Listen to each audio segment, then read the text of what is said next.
வாழ்த்துக்கள் மேம்.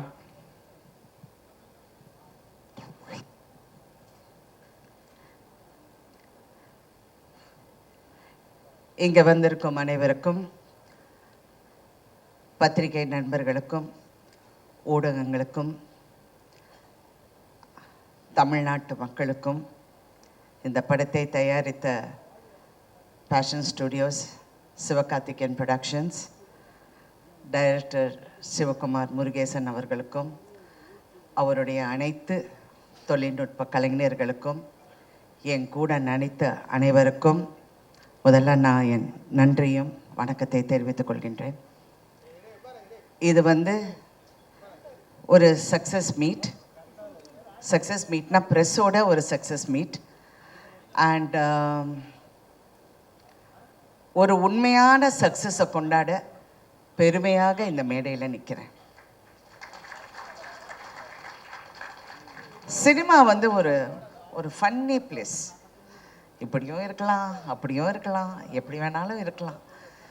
ஆனால் அதோட வெற்றி தோல்வி, அதோட அந்த அந்த சின்ன சின்ன நெளிவு சுழிவுகள் இதெல்லாம் நான் ரொம்ப வருஷமாக நான் பார்த்து நிறைய கற்றுக்கிட்டேன்.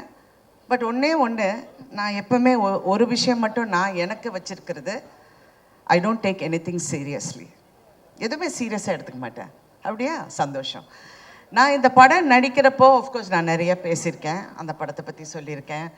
அப்புறம் இசை வெளியீட்டு விழாவில் நிறையா இவர் பிரசன்னா பற்றி பேசியிருக்கேன், விவேக் பற்றி பேசியிருக்கேன்.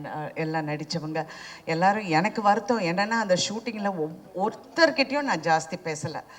ஏன்னா ஒன்று அந்த வெயிட்டு என் உடம்புல, இன்னொன்று என் கால் வலி தாங்க முடியல. கண்ணை திறந்தேன்னா அழுதுடுவேங்கிற பயத்தில் கண்ணை மூடிக்கிட்டு அப்படியே உட்காந்துட்ருப்பேன். அது பாலசரவணன் தான் ஓரளவுக்கு என்கிட்ட பேசலான்னு நினைக்கிறேன். ஏன்னா அவர் என் பக்கத்துலேயே உட்காந்துட்டு இருந்தார். அப்புறம் இவங்களெல்லாம் எனக்கு தெரிஞ்சு கூட எனக்கு அவ்வளோ பேச முடியல. ரேஷலெல்லாம் நான் ரொம்ப அப்ரிஷியேட் பண்ணேன், அப்படி பார்த்துக்கிட்டே இருப்பேன். அப்புறம் இந்த மருமகளாக அந்த 3 பொண்ணுங்களும், ஐயோப்பா என்ன performance, what is this performance, fantastic. இதில் முக்கியமாக இந்த படத்தை பற்றி பேசணுன்னா, இது ஒரு உண்மையான சக்ஸஸ்ங்கிறத தாண்டி நான் நிறைய எழுதி வச்சேன்.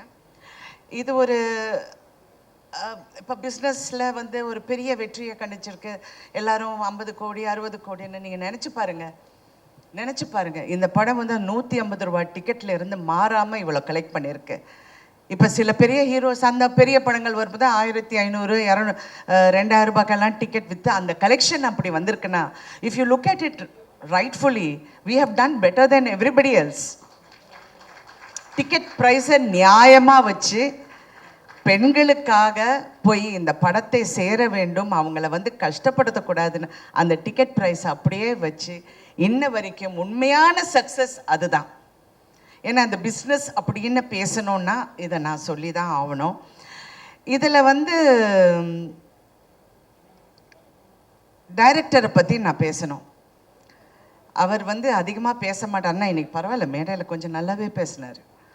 எல்லாருக்கும் நன்றி சொல்லி, உண்மையிலே நீங்கள் எல்லாருமே பிரமாதமாக வேலை பார்த்தீங்க. அண்ட் எஸ்பெஷலி ப்ரொடக்ஷன் சைடில் ஒரு கலையாக இருக்கட்டும், ராகுலாக இருக்கட்டும், கார்த்திகா இருக்கட்டும், யாராக இருக்கட்டும், they really work so well. ஆனால் முக்கியமாக இதில் சிவகார்த்திகேயனை நான் என்ன சொல்கிறேன்னா, என்ன கேட்டாலும் அவருக்கு தெரியும், அப்டேட்லேயே இருக்கார். ப்ரொடியூசர்னால் இப்படி இருக்கணும். ஏன்னா நான் ஒரு ப்ரொடியூசர்னால I can understand and I appreciated that quality in you. He was updated about everything. என்கிட்ட சொல்லாரு, நீங்கள் அந்த சீனில் நடந்து வரீங்க பாருங்க. எனக்கு என்னடா நடந்து வர பற்றியே பேசுகிறாரு, என்ன இது நடந்து வருதுன்னு நான் நினச்சிக்கிட்டு இருந்தேன். படம் தியேட்டரில் பார்க்கும்போது தான் எனக்கு தெரிஞ்சது. ஆனால் இதில் ஒரு பெரிய உண்மை மதிப்புக்குரிய கமல்ஹாசன் அவர்கள் சொன்னார், ராதிகா இந்த படம் ஜெயிக்கணும். இது ஏன் ஜெயிக்கணும் அப்படிங்கிறதுக்கு அவர் ஒரு காரணம் சொன்னார். இந்த படம் இந்த படம் ஓடலைன்னா எல்லாரும் ராதிகாவை பற்றி பேசுவாங்க. நீ நல்லா நடிச்சிருக்க, பிரமாதமாக நடிச்சிருக்கேங்கிறது நான் படம் வரதுக்கு முன்னாடியே நானே சொல்லிட்டேன். ஆனால் இந்த படம் ஜெயிச்சா சிவகுமார் முருகேசன் ஜெயிக்கணும், அவர் கூட இருக்கிற அத்தனை பேரும் ஜெயிக்கணும். மியூசிக்கில் இருந்து, கேமராவில் இருந்து, அதுவும் அதில் நடித்த ஒவ்வொரு கதாபாத்திரமும் ஜெயிக்கணும். அதுக்காக இந்த படம் ஓடணும்னு சொன்னார். சிவா உங்ககிட்டயும் அது சொன்னாரா? சொன்னார். I really thought it is true. ஏன்னா ஒரு காலகட்டத்திலையும் ஒரு டைரக்டர் வந்து சினிமாவை மாற்றுவாங்க. ஒரு மதிப்புக்குரிய ஸ்ரீதர் அவர்கள் வந்தார், பாலச்சந்தர் சார் அவர்கள் வந்தார், அப்புறம் பாரதி ராஜா, என் குரு பாரதி ராஜா அவர்கள் வந்தார். எல்லாரும் சொன்னார் பாரதி ராஜா போல் அவர்னு. பாரதி ராஜா அவர்களுக்கு ஒரு தனி பாணி. ஆனால் Sivakumar is going to create அவருடைய தனி பாணி. அதிகம் பேச மாட்டேன். நான் நினைப்பேன் இந்த சின்ன பையனுக்கு எப்படி இவ்வளோ ஒரு தாட் ப்ராசஸ் இருக்குது அப்படின்னு. நான் அடிக்கடி யூஸ்வலி நான் ஸ்டடி ரொம்ப அது இன்ன வரைக்கும் எனக்கு அது ஒரு ஃபேசினேஷனாகவே இருக்குது. எப்படி வந்து, ஏன்னா நான் ஒவ்வொரு முறை அந்த தியேட்டரில் நின்று படம் பார்க்கும்போது பெண்கள் ஐடென்டிஃபை பண்ணுறாங்க. ஒவ்வொரு பெண்ணை எவ்வளோ சந்தோஷமாக இருக்குது தெரியுங்களா? தியேட்டருக்காரங்க எல்லாம் எவ்வளோ சந்தோஷப்படுறாங்க. மேடம் கூட்டம் வருது மேடம், தியேட்டருக்கு பாருங்கள் எப்படி கூட்டம் வருதுன்னு. எல்லா பெண்களும் அந்த ஒவ்வொரு வசனத்துக்கும், வெறும் பெண்கள் மட்டும் இல்லை, ஹஸ்பண்டும் கூட்டி வராங்க, எல்லாரையும் பிள்ளைங்களை கூட்டிகிட்டு வராங்க, எல்லாரும் அதை ரசிக்கும் போது உண்மையிலே என்னுடைய இவ்வளோ நாள் கலை பயணத்தில் இது நான் பார்க்க கிடைச்சது எனக்கு ஒரு பெரிய பாக்கியம்னு நான் நினைக்கிறேன். ஏன்னா நான் நிறைய பார்த்துட்டேன். நான் ரஜினி சார் கூட நடித்த 3 முகம் படம் 100 டேஸ்க்காக ஒவ்வொரு ஊர் போகும்போது அது ஒரு ஃப்ரெண்ட்ஸி. ஆனால் அதில் சில்க் ஸ்மிதா இருந்தனால எல்லாரும் சில்க் ஸ்மிதாவை தான் பார்த்தாங்க. நான் சைடில் இருந்தேன். பட் ஓகே, அதெல்லாம் சும்மா ஜோக். ஐயோ, எது சொன்னாலும் ஜோக்காக கூட சொன்னாலும் யோசிக்க வேண்டியதாக இருக்குது. தெரியாமல் சிவகுமார் என் பின்னாடி சிரித்தார். அது மாதிரி இப்போ இந்த படத்தை பார்க்கும்போது நான் சித்திக்கு அப்புறம் நிறைய பெண்களோட ஒரு ரிஃப்ளெக்ஷனை பார்த்தேன் சொசைட்டியில். நான் சீரியல் எடுக்க போதேன்னு நான் அப்படி தான் நினச்சேன். பட் இதில் டைரக்டர்கிட்ட எனக்கு பிடிச்சது கேரக்டர் பில்டிங். அந்த கேரக்டர்ஸை எப்படி பில்ட் பண்ணணும், அந்த கேரக்டரை எப்படி நம்ம கொண்டு போய் சேர்க்கணும் இங்கிறது அவ்வளோ ஒரு திறமை. அதாவது நீங்கள் பாரதி ராஜா ஒப்பிட்டு நிறைய பேர் சொன்னாங்க, அவர் வந்து தனி கேட்டகரி. அவர் சினிமாவை வந்து ஒரு புரட்சி பண்ணார். கண்டிப்பாக சிவகுமார் நீங்கள் அந்த புரட்சியை நீங்கள் வந்து கடைப்பிடிச்சு கடைசி வரைக்கும் அந்த புரட்சியை நீங்கள் வந்து அதனால தான் நான் உங்கள் செய்யோனை பற்றி திருப்பி நான் பேசுகிறேன். சிவா கரெக்டாக பண்ணுங்கள். அதாவது சிவான்னு உங்களை அவரையும் சொல்கிறேன் சிவான்னு. பட் அவரை நான் இப்போ எஸ்கேன்னு கூப்பிட்றேன். SK1 SK2 இருக்காங்க என் லைஃப்பில். ஒன்று என் ஹஸ்பண்ட் சரத்குமார், இன்னொன்று producer Sivakarthikeyan and actor. So 2 SKs who have changed my life also. ஏன்னா அவர் தான் என்னை வற்புறுத்தி இந்த படத்தை பண்ண சொன்னார். பண்ணியே ஆகணும்னு. நான் முடியவே முடியாதுன்னு. இப்போ உங்களுக்கு தெரியுதா, நேற்றே நான் 6 கதை கேட்டேன். எல்லாமே கிழவி கேரக்டர் வந்து சொன்னாங்க. நான் அப்படியே பார்க்குறேன். அப்புறம் வேற அப்படின்னு முன்னையாவது மதர் கேரக்டர் சொன்னாங்க, இப்போ கிழவி வரைக்கும் போயிட்டாங்க. யோ ஸ்டாப் அப்படின்னு சொல்லி. அதனால உங்களுக்கு அந்த தெலுங்கு பேசுகிறேன், தெலுங்குலேருந்து ஹைதராபாத்தில் ஷூட்டிங்னால ஆட்டோமேட்டிக். அதனால் உங்களுக்கு அந்த ஒரு ரெஸ்பான்சிபிலிட்டி இருக்குது. அடுத்த படத்தில் நம்ம ஈக்குவலாக செய்கிறோம். Okay okay, thank you. Anyway, so உங்களை பற்றி நான் நிறைய சொல்லிட்டேன். ஆனால் இன்னைக்கு இந்த படத்தை நான் வந்து தியேட்டர்ஸில் பார்க்க போகும்போது ஹீரோயினாக நான் பயணித்து இந்த 48 வருஷத்தில் நான் கற்றுக்கிட்டது வந்து எல்லா பெண்களையும் நான் பார்ப்பேன். எல்லா ஹீரோயின்ஸ் கூடயும் நான் நெருக்கமாக பழகுவேன். எல்லாரும் எனக்கு ஃப்ரெண்ட்ஸு. எல்லாரையும் பார்க்கும்போது அவங்களுக்குள்ள ஒரு பயம் எப்போவுமே இருக்கும். அடுத்த படம் என்ன, it's a very insecure job, very insecure. அடுத்த படம் என்ன, யங்காக இருக்கணும், அழகாக இருக்கணும், ஸ்லிம்மாக இருக்கணும், வயசு தெரியக்கூடாதுன்னு. எனக்கு ஒரு ஒரு ஒரு ஒரு விஷயம் என் மனசில் ரொம்ப ஆழமாக ஒரு காலத்தில் பதிஞ்சது. எனக்கு அப்போ என்ன, ஒரு 25-26 வயசு இருக்கும். என்னுடைய பர்த்டே வந்து ஏதோ செட்டில் கொண்டாடுறாங்க. அப்போ ப்ரெஸ்ஸில் நிறைய பேர் வந்தாங்க. அப்போல்லாம் பத்திரிக்கை தானே. ஸோ எல்லாம் அந்த பேனாவும் பேப்பரோடு நின்று, மேடம் உங்கள் வயசு என்ன சொல்லுங்கள் மேடம் அப்படின்னாங்க. நான் இப்படி திரும்பி அவரை பார்த்தேன். ஏன்னா ஃபர்ஸ்ட் ஆஃப் ஆல் ஒரு லேடியை வயசை பற்றி கேட்குறது இட்ஸ் அ ரூட் கொஸ்டின் அப்படின்னு நான் நினச்சேன். அவர் என்ன நினச்சார்னா, வயசை மறைக்கிறாங்க அப்படின்னு. அவர் பக்கத்தில் இருக்கிற பற்றி வயசை சொல்ல ரொம்ப யோசிக்கிறாங்க போல இருக்கு. I was just looking at him and I was thinking, so இதுதான் என் லைஃபோட சேலஞ்சா? நான் வந்து என் வயசை ப்ரூவ் பண்ணணும், என்னுடைய அழகை ப்ரூவ் பண்ணணும், எனக்கு இப்படி பண்ணணும். I don't think that's a challenge for anybody.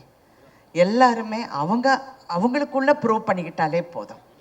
அது if you're a big success, moderate success, எதுவாக இருந்தாலும் success is success and nothing is as sweet as success and that is Thaai Kizhavi today. Such a wonderful success, a true success, விமெனுக்கு success, எம்பவர்மெண்ட்டுக்கு success. I really feel ரொம்ப ப்ரௌடாக இருக்குது. இந்த மாதிரி ஒரு படத்தில் நடித்து எல்லா பெண்கள் வந்து பாராட்ட போகுது. நான் இது வரைக்கும் யாராவது என்னை பாராட்டினா தேங்க்யூ சொல்ல, அச்சா சிவகுமார் தாங்க, அவர் தாங்க ஹீரோ, அவர் தான் எல்லாம். Because that success belongs to you. சின்ன பையன் நீ, இன்னொரு சின்ன பையன் சிவகார்த்திகேயன், அதுவும் சுதன் சின்ன பையன் சொல்ல முடியாது, இருந்தாலும் ஒரு ஆண்மகன், பேஷன் ஸ்டுடியோஸோட சுதன் அவர்கள். எல்லாருமே நீங்கள் பெருமைப்படலாம். நிறைய பேரோட கேரியரை நீங்கள் பெரிய அளவுக்கு லான்ச் பண்ணிருக்கீங்க. இந்த மருமகளாக நடித்த ஒவ்வொரு பொண்ணுங்களும் என்னால் மறக்கவே முடியாது. அதே மாதிரி பாலசரவணன் என்ன நடித்தார், அதுவும் இவங்க இருக்காங்களே பாருங்க, இந்த நம்ம பிசிஸு, அப்புறம் அந்த கருப்பன், அந்த சாமியார் என்ன கங்களார் அடிகளரா, அவர் சாம், எல்லாருமே இதான் இவர், எல்லாருமே எல்லாருடைய கேரியரையும் நீங்கள் நினச்சி பாருங்கள். This is another phase in films. Cinema இண்டஸ்ட்ரியே கன்ஃபியூஸ் ஆகிருக்கு.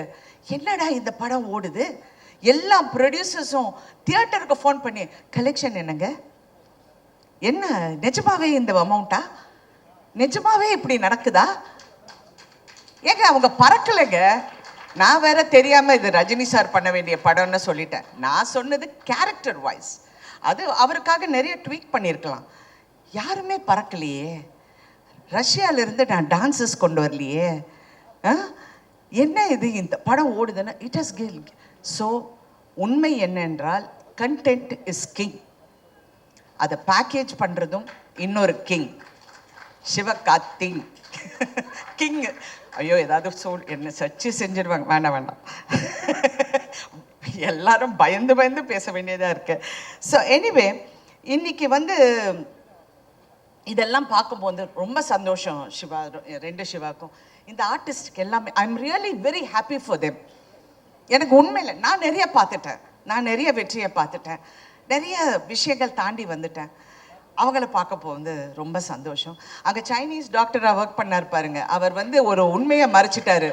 அவர் சரத்குமாரோட காலேஜ் மேட். நான் அன்னைக்கு பார்க்குறேன், ஆமாம் டே என்னடா அப்படிங்கிறாங்க. என்ன டாவா, யார் அது அப்படின்னு பார்த்தா இப்படி. அதனால என் கணவர்கிட்ட சொன்னேன், நீங்கள் என்னை ஏமாத்திட்டீங்க, ஏதோ வயசெல்லாம் மறைச்சு ஏதோ கல்யாணம் பண்ணிட்டீங்க போல இருக்கு. எல்லாம் வேறு சைஸில் இருக்காங்க, வேறு ஹைட்டில் இருக்காங்க, but college mate. Thank you so much for entertaining. Thank you so much, thank you.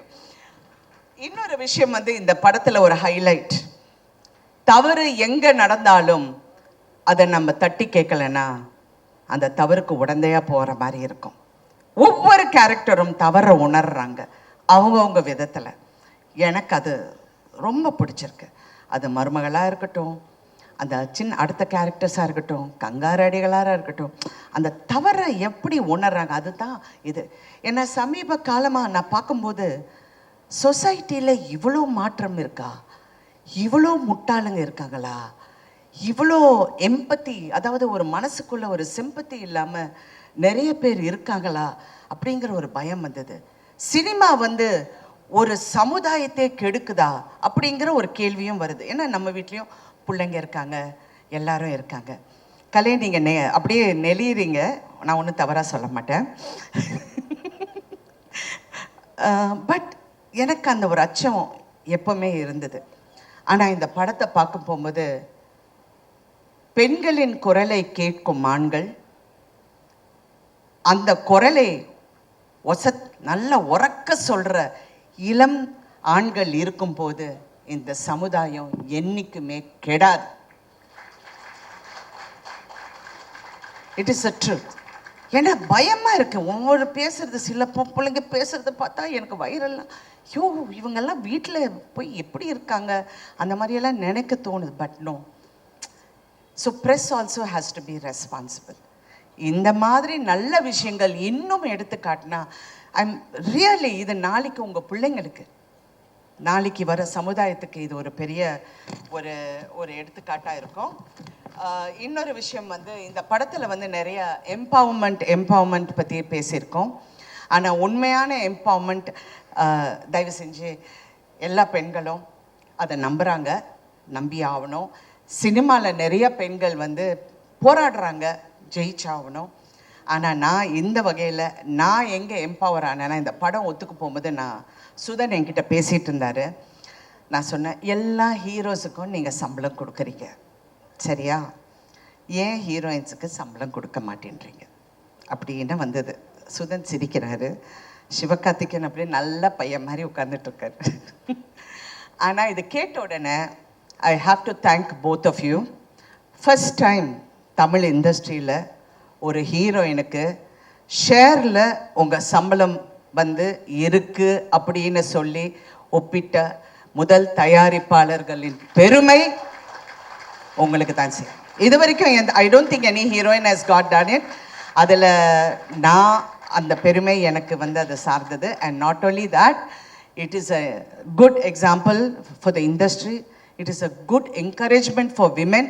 ஏன்னா எம்பவர்மெண்ட் வெறும் நீங்கள் வந்து பேசி பிரயோஜனம் இல்லை, அது செயல்பாட்டிலையும் காமிச்ச இந்த தயாரிப்பாளர்களுக்கு நான் பெண்களின் சார்பாக நன்றி, அதுவும் நடிகைகளின் சார்பாக நான் நன்றி சொல்ல கடமைப்பட்டிருக்கேன். ஸோ தே செட் எஸ், ஷேரில் வர உங்களுக்கு ஒரு பர்சன்டேஜ் இஸ் யோர்ஸ். அதாவது மினிமம் எனக்கு பே பண்ணியாச்சு, எல்லாம் கிளியராக பண்ணிட்டாங்க. இருந்தாலும் ஷேரில் சொன்னோன்னே ஐ எம் வெரி ஹாப்பி. ஏன்னா படம் ஓட ஓட இன்னும் ஹாப்பி.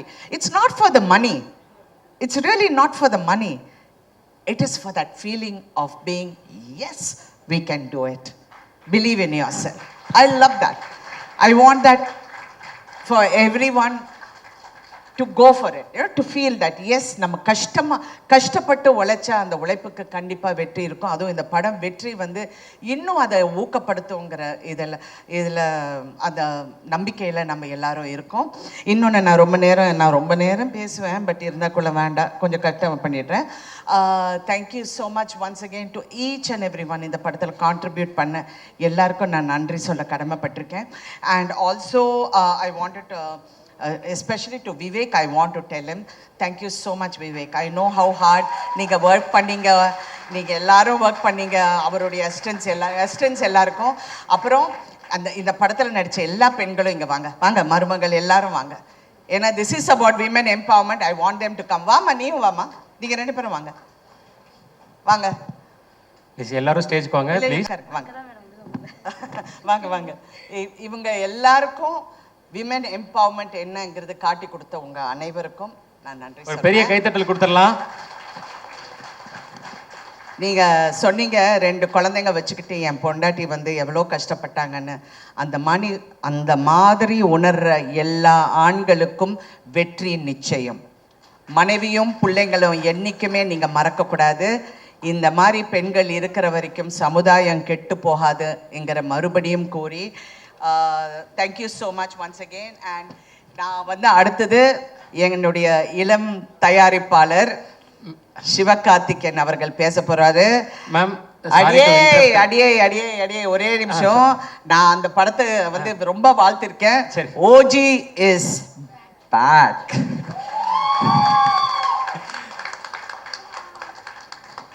மேம், இப்போ அண்ணன் மேடைக்கு வந்துட்டாரு.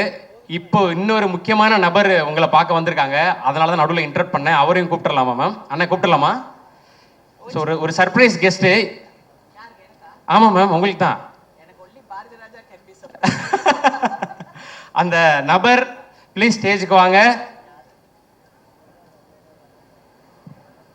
ராதிகா மேம் சர்ப்ரைஸ் பண்ண போற அந்த நபர் யாரு? நான் ஒரு விஷயம் சொல்லணும்னு நினைச்சேன். அது சிவகார்த்திகேயன் மேடையில் இருக்கும்போது சொன்னேன். இவ்வளோ பெரிய வெற்றி, அதுவும் பெண்களுக்கான வெற்றி, பெண்களுக்கான படம், குடும்பத்துக்கான படம், எல்லாரும் தியேட்டருக்கு வந்து பார்த்து ரசிக்கிற படம். எனக்கு வந்து ஒரே ஒரு ரிக்வெஸ்ட், மாண்புமிகு தமிழக முதலமைச்சர் அவரும் துணை முதல் அமைச்சர் உதயநிதி ஸ்டாலின் அவர்களும் இந்த படத்துக்கு கண்டிப்பாக டாக்ஸ் ஃப்ரீ கொடுக்க வேண்டும். இன்னும் பெண்கள் தியேட்டருக்கு வருவாங்க, வந்து இந்த படத்தை ரசிப்பாங்க. அது ஒரு பெரிய விஷயம் இல்லை என்றாலும் அந்த பெருமை இந்த ப்ரொடக்ஷனுக்கு சேரட்டும் என்று என்னுடைய ஒரே ஒரு தாழ்மையான வேண்டுகோள். நன்றி. Thank you ma'am. அது உங்க தாய்மாமன் சீராக இருக்கட்டும். தேங்க்யூ கா ப்ளீஸ். Thank you so much. உங்களால முடிஞ்சது. Thank you ma'am.